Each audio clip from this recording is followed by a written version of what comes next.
There are three major classes of hormones, and it varies between the two books, but I think I prefer the OpenStax classification.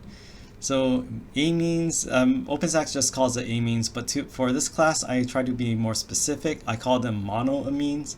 Mono meaning that prefix meaning one, just like a monorail, like ours that's never getting built.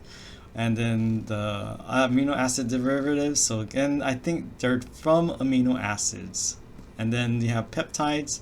Now, OpenStax is showing these peptides and proteins, and what's the difference? Well, in general, it's not like a hard and fast like a clear definition, but in general, when they say peptide hormone, they're referring to a shorter chain of amino acids, and the protein hormone is longer. But for all intents and purposes, I consider them the same, just that maybe peptides are smaller in general, protein hormones are bigger in general. And steroid hormones, like everyone's heard like anabolic steroids, and you might have heard of sex hormones like androgens and estrogens. They fall under this category we call steroid hormones. Now, not all steroids react the same. Testosterone is not going to act the same as estradiol, which is a type of estrogen. It's not going to act the same as cortisol, which is also steroid hormone. So we'll cover over all of these. Now, what do I want you to know? I'm going to teach you general ways you can recognize these types of hormones without knowing all the organic chemistry that involved in their structure.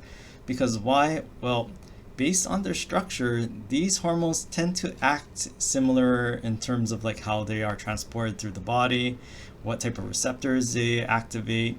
So hormones within these classes, they have common behaviors. They won't act exactly the same as each other, but they do have common behaviors depending on which class they fall into.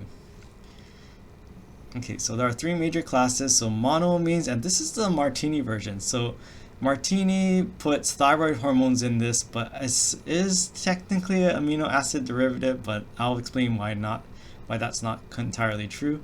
And it includes eicosanoids, which are important molecules, but they don't quite act like your typical steroid hormones. They're more of their own class as well. And then here we have the thyroid hormones.